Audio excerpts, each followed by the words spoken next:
You're listening to the Radcast, a top 25 worldwide business podcast.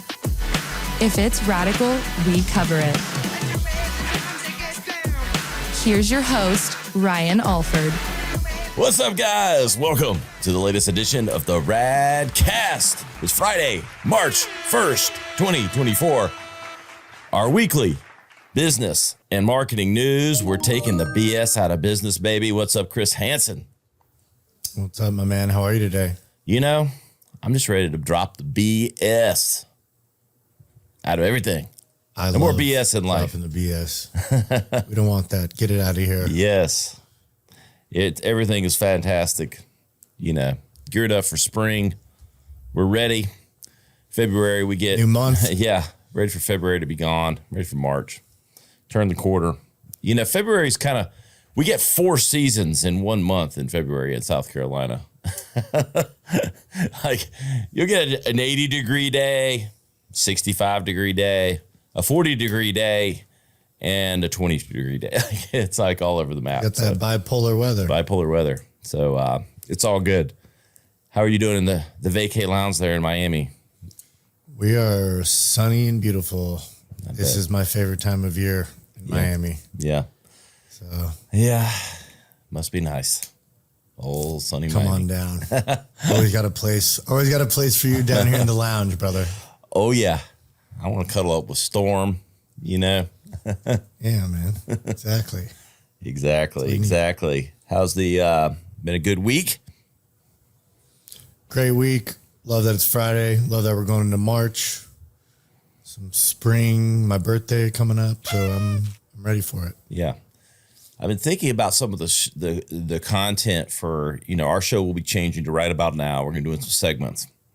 And I don't mind sharing, transparency here on the show, something that crossed my mind. We were talking about earlier, because it's been a good week for crypto, so I was thinking like stuff that's relevant with business and stuff. I was playing around. I was like, Tales from the Crypt. You might be too young for that. I don't know if there's a trademark. That might be a segment. I'm close.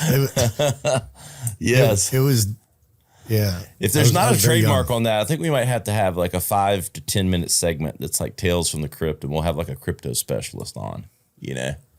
So, because it's been a good week for the old Bitcoin, hasn't it?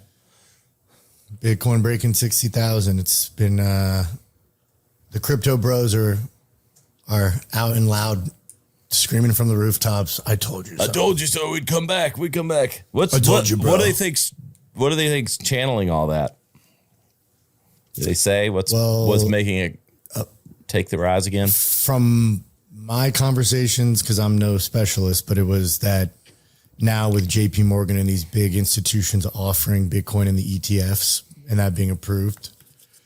So, I mean, I foresee now you're going to have people going to see their financial advisor and, okay, we'll put 5-10% of your holdings in crypto. Someone like my parents, right? Yeah. Where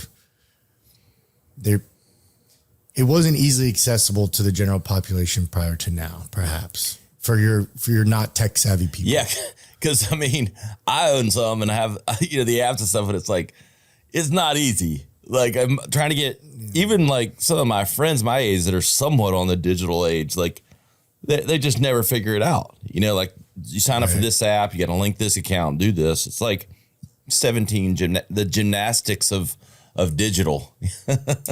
And all of that with usually people that don't fully understand the value of it. Yeah. So, like my parents, but I think that's part of it. But if you look at the history, it cycles every 3 to 4 years. Again, I'm no specialist, but I think this will be a good year. Yeah. I'm excited for it. Well, overall though, and we're going to go replay this. I always say we're going to do this and I never do it, but I need to go do it because I've been right.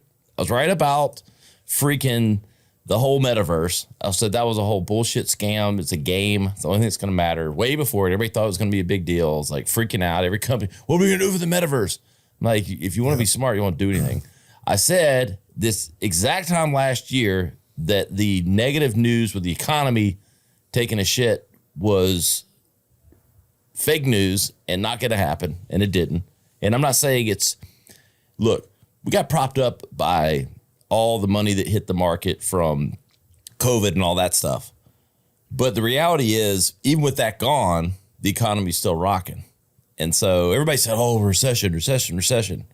And I said, nope, not happening. There's too many other things out there. And I'm not, the biggest of economy metrics. I could just tell that there was enough energy in running multiple businesses and knowing and being on the ground floor of kind of the sentiment of small business. I didn't think it was going to happen. And sure enough, here we are. No, all recession fears put it to rest. So, a lot of waving of, and, but if you want to go follow the gurus like Gary V, you go see all his posts from last year and others. They go, oh, be ready. You need to be prepared. It's going to 2024 is going to be so bad. No, Yeah. Sorry. Didn't happen. Somehow we always survive and we keep trucking. You know? We're all still here. So anyway, we have some articles, some news today. Our good friends at CNN, that today. Great friends of ours. Yes. Wendy's will be testing new menus that change prices throughout the day. Wow. I think this is really interesting. The price of a Wendy's Frosty could soon fluctuate throughout the day as the chain looks to introduce Uber-like surge pricing on its menu. The practice, known as dynamic pricing, will begin testing in 2025. Wendy's recently revealed in an earnings call. It's part of a $20 million investment in new digital menu boards and its U.S. restaurants that will enable them to change prices depending on demand. Interesting. Stock market for your damn Frosty. I know. It's like, shit, honey, we got to get there before 10 a.m. They always raise it 20 cents. All right, I'm going live right now on Instagram. Right now, Frosties are 20 cents. I mean, it'd be kind of cool because you can create viral moments because they could play around with, going hyper low. But in all seriousness, it's crazy. The amount of opportunity that becomes when you have dynamic ability to kind of change those things.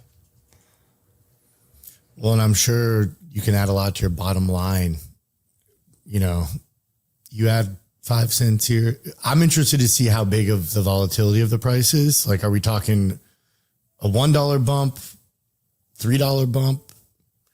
Does this mean, this is what I think of, driving by the McDonald's or Wendy's late night, right? Especially when I live near college campuses, the drive-thrus are packed on a Friday, Saturday night. Demands to the roof. Are you going to be paying $5-10 for a Frosty? Because I doubt there's going to be that so many people. So I don't think they're going to, jack it up to $10 or anything. I don't think there's probably a pressure point there that's too much. But I do think you'll see small variations, and then they'll do these little social things like, hurry. You'll have people you'll have people going through the line going, right now it's the cheeseburger's only 68 cents or whatever. Yeah, I mean, it's brilliant. It makes sense.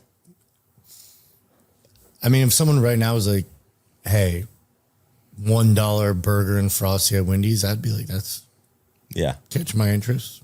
And they could do those kind of things. There's a million things they can do, play around with, 5 burgers, $5, like there used to be, See, it's like a game, kind of little gambling almost. Yeah, exactly. So I like it, Wendy's. So we'll see. You're going to see a lot of people doing this, I think. I mean, you have the connectivity availability with Wi-Fi networks and or cell phone networks. You have these digital boards. I think you're going to see this sort of dynamic content in a lot of places. And it was always the promise, and outdoor boards, we're always going to do this. And they do it to a degree, with the digital boards. But I could see a lot of other things as that connectivity and digital signage becomes more and more and more. I think you'll see this kind of dynamic content coming. So sounds like fun. I think you'll see all the carriers or fast food places probably doing this, or anywhere that has dynamic and volume the way that fast food does. This comes to us from our friends at flyersonline.com. That's flyers-on-line. We do have some dashes in there. So just dash right on over there to flyers-on-line.com. most valued e-commerce direct-to-consumer unicorns in the United States as of December 2023. A recent study on e-commerce and direct-to-consumer startups by flyersonline.com, adding the dashes, uncovered that Fanatics is leading the pack at a staggering $3.1 billion valuation, followed closely by GoPuff, Fair, and Thrasio. It's evident that innovation knows no boundaries in this dynamic industries. So the top 5, Fanatics, and that's 31 billion. Holy shit. I thought it was 3.1. 31 billion. Fanatics. The cap, huge. Hats, and jerseys and all that shit. Crazy. It's the most valuable e-commerce startup. Licensed wonder how much sports merchandise serving fans around the globe. T Swift and Kelsey probably drove that valuation up a little bit this year. Yeah, probably. Good for them. GoPuff stands out for its rapid delivery model in the grocery sector. So $15 billion for GoPuff.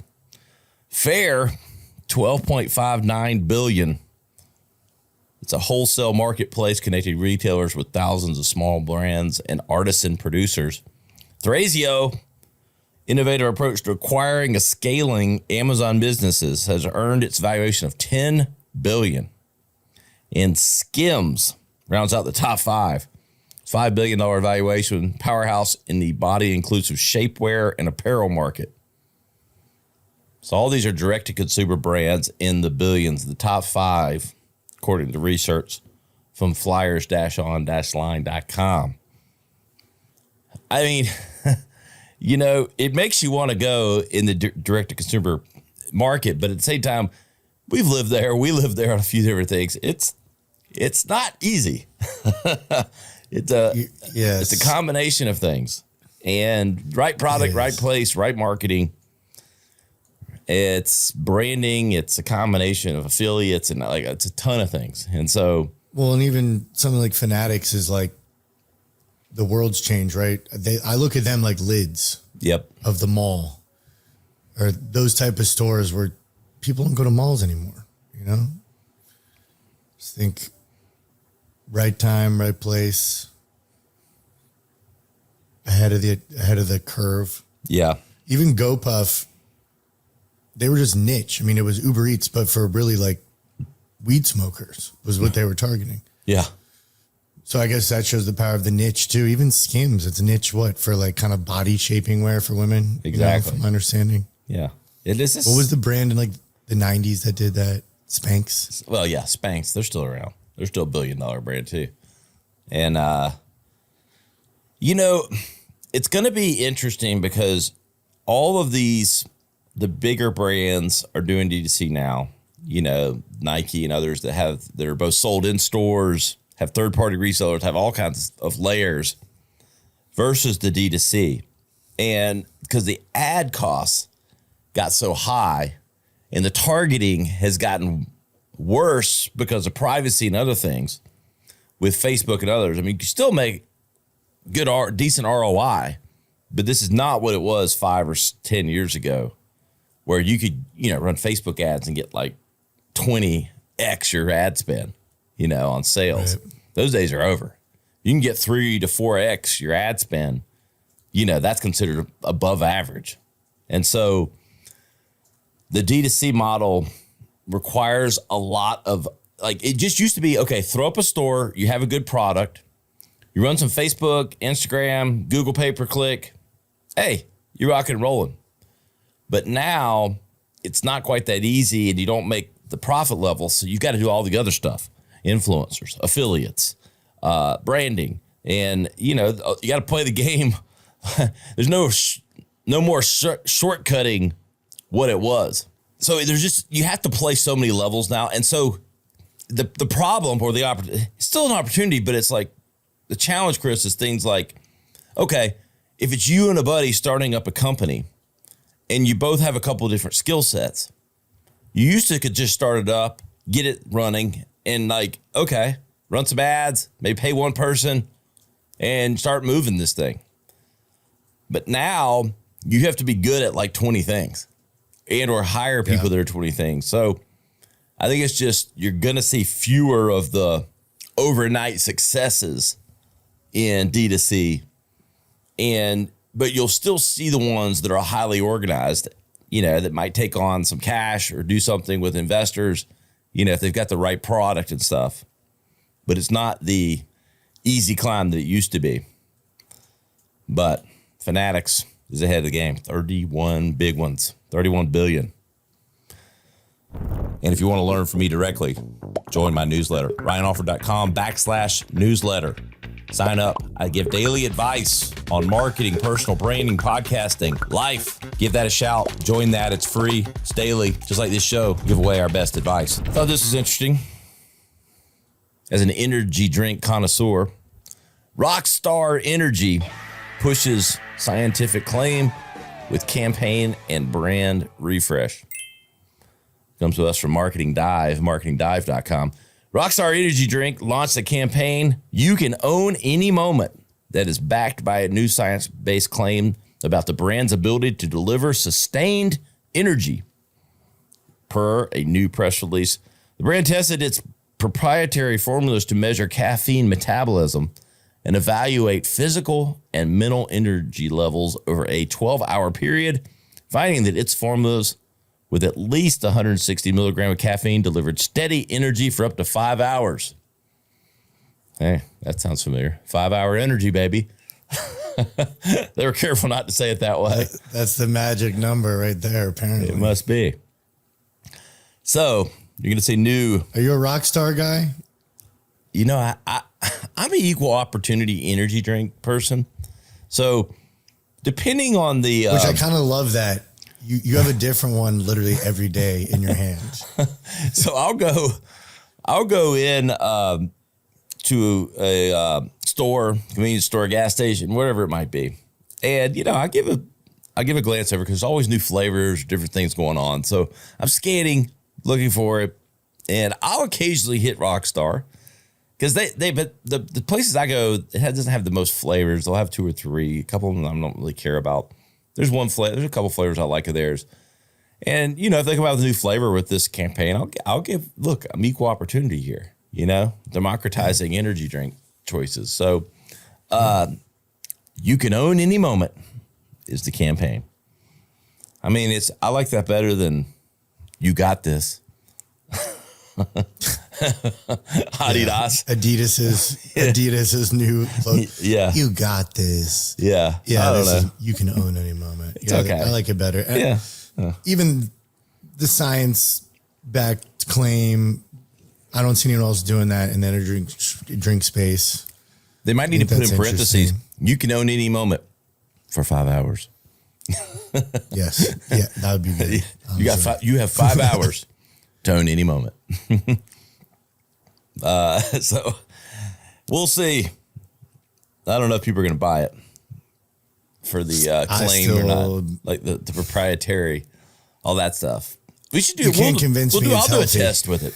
I'll do like a story if I could find one, and if it has, maybe it's their existing drinks will do this. I don't know if it's a new formula or whatever, but I'll be on the lookout for it, and I'll do a little test in the morning and like post a story. Be like, all right, I'm trying it. See if 5 hours from now I still have energy. Like, let's see if they walk. Especially with your tolerance, I'd love to see. Yeah, it's more like 5 minutes. You're not a normal test variable, brother. No, I can probably drink. I think I could pass the test of like, I can drink like 5 energy drinks and still fall asleep. No, in like an hour. But I don't do that regularly. But I could drink 5, and I think I could fall asleep faster than anyone on earth. I think I'd still get to sleep within 30 minutes to an hour after the 5. I think I could totally shut it down. I can do that with coffee, but yeah, coffee. But give you a break. I'm talking about. I think I could juice up 700, 800 milligrams caffeine and still sleepy time in an hour if I laid down and got comfortable. The offers, well, we get laid down. Like, I don't stop much. Like, I don't sit down. I'm not a napper. Like, But the Alfords have the ability to kind of get on the couch. If I get comfortable and stable, I can fall asleep just about anywhere. Like I can kind of catch, you know, my wife will make fun of me. And like, even my old friends, like in college, I would catch, cause you know, you're sleep deprived. You're in college. Like, you know, you're partying, you're going to classes, you're doing all that shit. I was always known as the cat napper. Like I would catch 5-10 power naps like all the time and juicer. And I was also always the one that could stay up the latest. So like I was a partier and I never got, I could pull an all-nighter and be good the next day. I think it's because I could find my like 5 or 10 minute moments. So the secrets to success, y'all. Yeah, exactly. Gems. But my sister and dad are the exact same way. Like the Alfords don't stop moving much. We're not lazy folk. Like we move and just keep going and all that. But when we do stop, like it's funny. Like in our house, we'd watch a movie or something, and you look around and everybody's asleep. Yeah. Like, because once you get stable, I don't know. Fun facts here on the Radcast. Next up, from the Wall Street Journal, WSJ.com. Apple has officially, we talked about this a few weeks ago, that they were changing plans. Well, Apple's officially ended its quest to build its own electric vehicle. Apple has ended its secret plans, not so secret plans of building a self-driving electric car. A decade-long effort that was seen as one of the most ambitious undertakings in the company's history. Apple executives on Tuesday informed teams working on the vehicle called Project Titan internally that hundreds of employees who worked on the car will be shifted to divisions working on artificial intelligence, according to multiple reports. So the unnamed, unplanned, secret Apple car is going to remain secret, i.e. not launching at all. This doesn't surprise me. I think it was ambitious. It's funny how they choose to release certain things or let certain secrets out that may or may not be secret. But this is when it blows up in your face because you do it for PR reasons because you want the buzz out there. You want the cachet and all that it's going to happen. But then when it doesn't, it kind of looks like a failure. So it's like sometimes it's good for business to leak these things. And who the hell knows if they leaked it? They're so fucking big. It's like the employees are probably going to talk about it. But nonetheless, for all you people that are waiting on the Apple car, it doesn't look like it's going to happen. So instead, they're going to focus on AI. That's all we need. More AI. Maybe another GPT. An Apple GPT is what we need. On other news, coming also from our friends at Marketing Dive, Gatorade is expanding its presence in hydration with Gatorade water. You start with the flavor. Gatorade launched Gatorade Water, the brand's first unflavored water, and will support the introduction with a digital-first campaign titled Always in Motion. Per materials provided by the brand, activations to get people moving are planned in New York, LA, Miami, and Chicago. All the big cities get all the love. The new product from the PepsiCo division comes as sales of hydration products are booming. Consumers look for ways to adapt more wellness habits. This will be interesting because, obviously, if anybody's going to launch water or something that's going to hydrate you, Gatorade's right there. So I think they'll be successful. You got brand cachet, brand name. I do think it's a little bit interesting because you just think of flavor in your Gatorade. So you're going to, downgrade potentially in your mind just to water. Yeah, so it'll be interesting how they state the claims for what makes their water better. So obviously there's no aid in water aid. Hey, there you go. Could have called it that. Nonetheless, it is popular. A lot of people are selling water. We talked about Liquid Death last week. So it obviously is an obvious brand extension and always in motion. So we'll see. That sounds like a campaign for everything that people do because you think about people active no matter what. So we'll see. I do like the potential. It'll be interesting how they position it and what makes their water better. What is the aid in the water? So Gatorade expanding. Thank you, Marketing Dive. We appreciate all of their articles. They bring a lot of great marketing news every week to our listeners, marketingdive.com. Also want to give a shout out to our sponsor, MacFox, MacFox.com. You're going to be seeing some content on my feed and the Radcast. It's a new ultimate performance bike, e-bike. It's got fat tires, goes up to 28 miles per hour. I've got the X2. It looks like a mountain bike / kind of scooter. I rode it actually this weekend with the kids. We went down to the park. We live really close to downtown here in Greenville. A lot of bike riding, a lot of easy access to trails and things like that. And, you may have used one of these before. I don't know. They've become fairly prevalent, but it's great because you've got the option of pedaling or adding a little gas if you're going up a huge hill. I pedaled most of the way, but admittedly, I hadn't slept that great the night before. I was just feeling a little drained. So on the ride back, it hit some large hills. The kids are riding. I'm like, turn the gas on, baby. It's really easy. It's got long range. Like, I'll say this. I used it a few times on some big hills, and we rode probably for, 5 to 7 miles total. And that battery lasted. It didn't even come off the full mark. So the battery's incredible. Got a really comfortable seat. That's a big thing for a big guy like me. And look, I'm 6'5", 260. Big dude. This X2's comfortable, long range. You got the option. You can almost like scooter this thing around town. The great, if you live in a, tight geographic area or something like this, perfect little city cruiser. But we really appreciate MacFox, newest sponsor of the Radcast. And look, get $100 off with Ryan Alford 100 or Ryan Alford 150 on the X2. So you get $150 off the X2 or $100 off the X1. Use Ryan Alford 100 for the X1, Ryan Alford 150 for the X2. Go check out our friends, MacFox, MacFox.com to learn more. Tell them I sent you. Go give them some love on social media as well. You'll see some posts of different stories on mine and the Radcast feed, and we appreciate them. That's really all we've got today, folks. Appreciate everyone for listening, making us number one.